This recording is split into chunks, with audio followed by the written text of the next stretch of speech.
So what's up guys, my name's Ash and welcome back to a brand new video. In today's video guys, I've got some custom tactics and player instructions for the 5-4-1 formation. But just before we get started guys, as always, I'd very much appreciate it if you could drop this a thumbs up. It's time for shapeshifters, so if you guys need any coins, make sure you check out MMOXP.com. Their link is down in the description. They're fast, cheap and reliable, and if you use my code Rema, you can get yourself a very nice 5% discount. Alright then guys, so starting off with the custom tactics. For the defensive style, I like to have this on balanced. The reason we have it on balanced is because it does give us the best control over our defense. So when we need to press, we are able to press, and then when we want to drop off, be a little bit more passive and conservative, we're also able to do that. Balanced is super important in my opinion.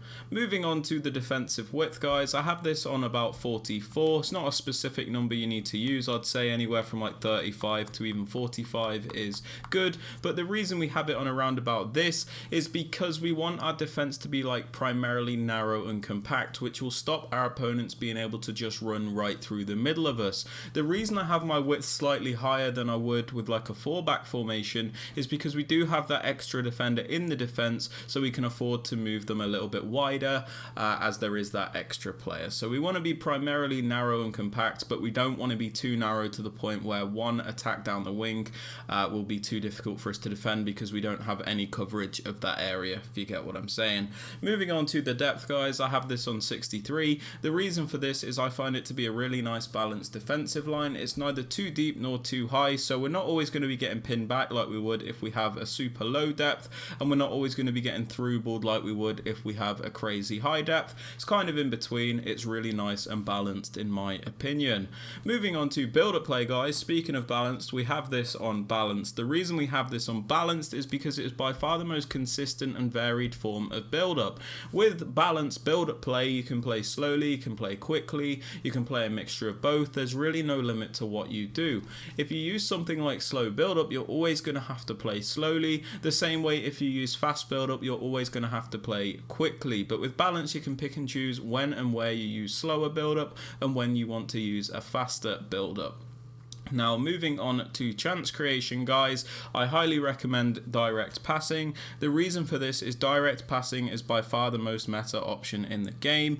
When you use direct passing, your attacking players will bunch up against the opposition defenders, so you can do the very overpowered 1v1 isolation plays. This makes it very easy to create those chances, and players will also make those extra movements in the box so you can get off that extra pass to guarantee the goals. Direct passing is super important in my opinion.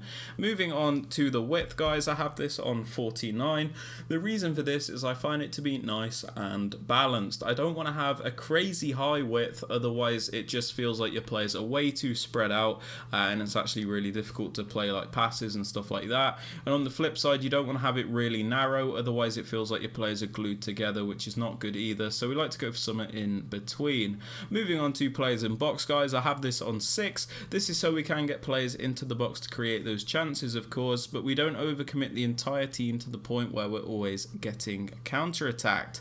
As for corners and free kicks, I have these both on 1 because there is a set piece routine that I use which requires these to be on 1. There is a link to that in the top right hand corner of the screen. Now moving on to the kind of players you want to use guys, I'm just going to give some suggestions for each position, but starting off with the striker, I would suggest you getting a nice well-rounded player. This is because there's only one striker in this formation, so you kind of have to compensate for the fact that there is one striker instead of 2. So where you could get that balance between 2 strikers in a 2-striker formation, you have to get that all in one player in a 1-striker formation. So I would suggest going for somebody that could shoot on either foot, somebody that is nice and quick, somebody that has a decent amount of physicality, somebody that can also dribble and link up the play, basically somebody that can do a bit of everything, and it'll make your attack a lot better. Moving on to the right mid and the left mid guys, I suggest you use like winger style players, but you can pretty much use whoever you want. The main thing I'll say about these players is you really don't have to worry about their defensive stats. A lot of people think when you use a left mid and a right mid they have to be really good defensively, but that's not the case. You can basically just use attackers here and you really don't have to stress about the defensive stats. Obviously the defensive stats are an added bonus, but don't worry about it. Don't base the player you play in this position based off of the defensive ability. Moving on to the left centre mid, guys, I like to use a more defensive minded midfielder. This is somebody that will stay back, break up the play, and be as secure as possible for us. So yeah, I would suggest somebody with a medium high work rate if you can get it, as you get that maximum contribution in the defence and they're not too bothered about going forward. Moving on to the right centre mid, guys, I like to go for a more box to box style midfielder. This is somebody that will attack and defend, so I would suggest somebody with a high work rate if you can get it, as you get that maximum contribution in both the attack and defence, but just ensure that this player has a nice well-rounded card. Moving on to the wing backs, guys, you can pretty much use whoever you want here, but what I like to do is use one actual fullback in this left wing back position and then use an actual winger in the other wing back position. You really have a lot of choice with this. Basically, you could use two fullbacks and make this back five super defensive, but you will struggle going forward. And on the flip side, you can use like two actual wingers and make it really good in the attack, but maybe they're not as good defensively. Or you could do what I do, where I use one actual fullback and then one actual winger. But yeah, you can pretty much use whoever you want. As for the three centre backs and the goalkeeper, these just need to be the full meta players. There's not too much to say about them. Now, moving on to the player instructions, guys. On the striker, I like to have him on stay central and mixed attack. We have him on stay central because we don't want him drifting off into the wider areas. He is our striker, so it is important that he maintains that central position. If we have him drifting out wide, he's not going to be too much use to us. We also have him on mixed attack, as it makes him a lot more versatile, in my opinion. For example, if you have him on getting behind, they always make the same one-dimensional runs, and it can be very predictable, but when you have them on mixed attack, they make more dynamic movements. Sometimes they'll drop back, get involved in the build-up. Just makes it a lot easier to attack, in my opinion, and you get a lot more out of this striker. Moving on to the right mid and the left mid, we have them on comeback on defense, cut inside, and get in behind.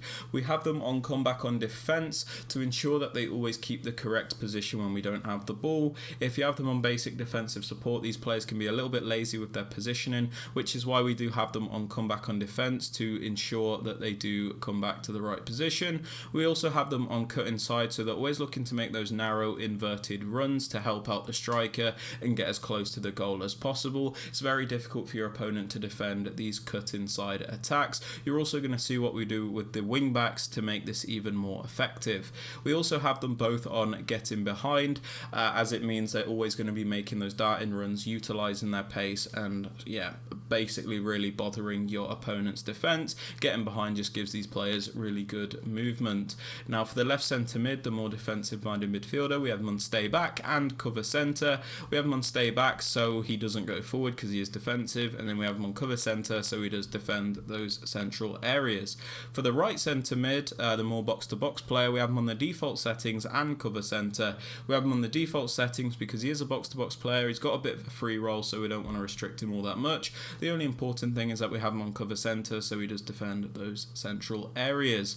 Moving on to the wing backs, guys, we have them on join the attack and overlap. We have them on join the attack because these players are going to be the main wide players in the formation. They're going to be adding the most width, so we do want them to be contributing on the attack to give us more options going forward, so they're always going to be joining the attack. And then we also have them on the overlap run type, as this kind of goes hand in hand with the instructions we've got on the left mid and the right mid. So you can see we've got the left mid and right mid on cut inside, which means they're going to be making the narrow inverted runs, so it leaves space for the fullbacks to make the overlapping runs and add extra width. So the right mid and left mid are going to move into more narrow spaces, and the right wing back and the left wing back will move into the wider spaces. So we've got wide players and narrow players in the same attack, so it is super overpowered.